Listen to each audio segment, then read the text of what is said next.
यदनुचरित लीला कर्ण पीयूष विप्रूत सकृदन विधूत द्वंद्व धर्मा विनष्टा सपदि गृह कुटुंबम दीन मुत्सृज्य दीना बहव इह विहंगा भिक्षुचर्याम चरन्तु। महाभाव स्वरूपा श्री कृष्ण प्राण वल्लभा श्री राधा रानी कह रही है, अरे भ्रमर, तो यह समझा रहा है हमको कि इनकी लीला कथा की चर्चा और चिंतन छोड़ दो। अरे ये तो संभव नहीं है। क्यों? इनकी लीला कथा बहुत खतरनाक है। जिसकी इच्छा ये हो कि हमारा रोटी कपड़ा मकान सही सलामत रहे, घरवाली ठीक ठाक रहे, लड़के बच्चे मजे में रहें, धंधा पानी बढ़िया से चले, संसार बसा रहे, उजड़े नहीं, ऐसी जिसकी इच्छा हो उसको भूल कर कथा नहीं सुननी चाहिए। राधा रानी कह रही,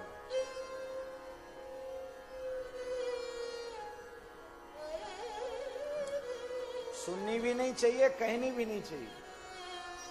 इसलिए क्योंकि सबसे पहला श्रोता तो वक्ता ही होता है। पहला श्रोता वक्ता होता है। कैसे? आप स्वतंत्र हैं, सुनो सुनो, नहीं सुनो,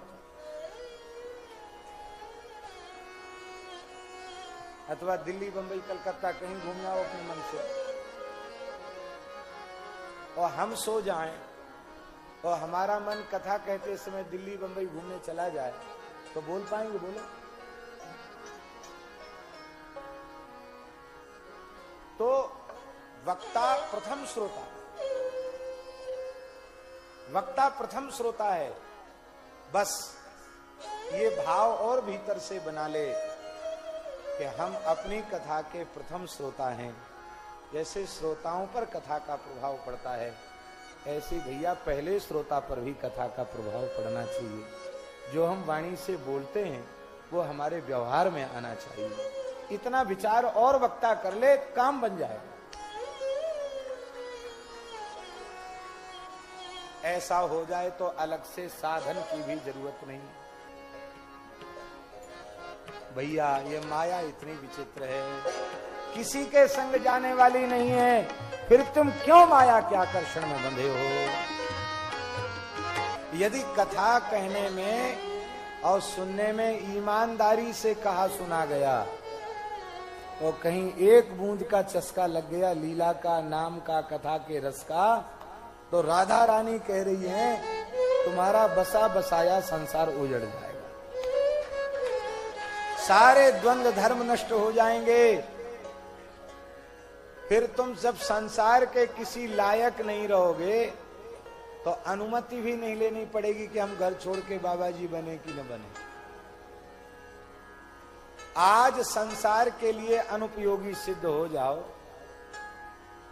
लोग अपने आप हाथ जोड़ लें। और हमारी बात पर आपको विश्वास न हो तो इतना करके देखना, घर में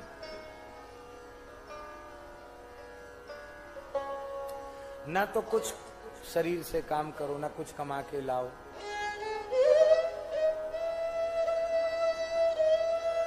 न तो धन दो, न शरीर से कुछ करो।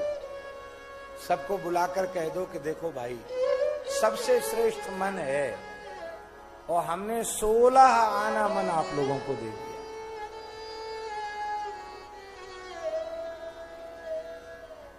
आपको कुछ करो मत, थोड़े दिन में चाय बाल भोग राजभोग सब बंद,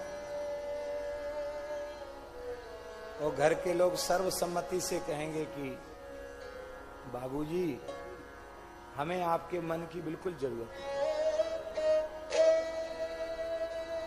आप वृंदावन चले जाओ, बिहारी जी को मन दे दो,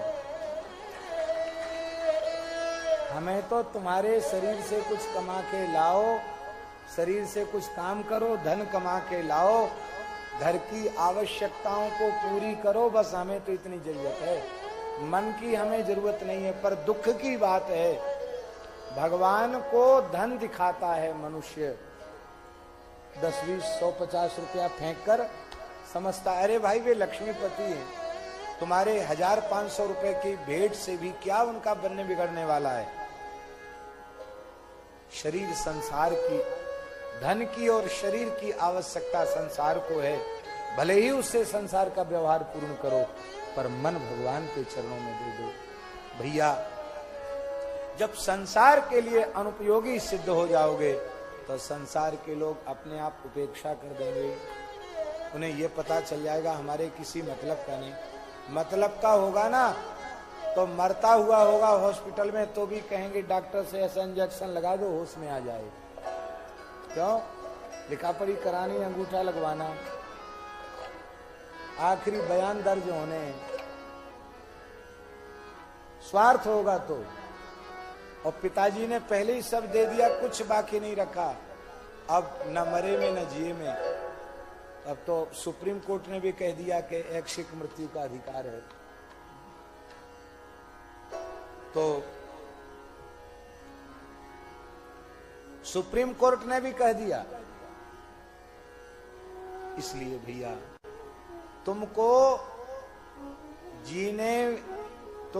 जीने देना भी इसलिए चाहते हैं क्योंकि तुम्हारी आवश्यकता का अनुभव नहीं हो रहा है। तुम्हारी आवश्यकता का अनुभव न हो तो तुम मरो चाहे जियो, कोई मतलब नहीं।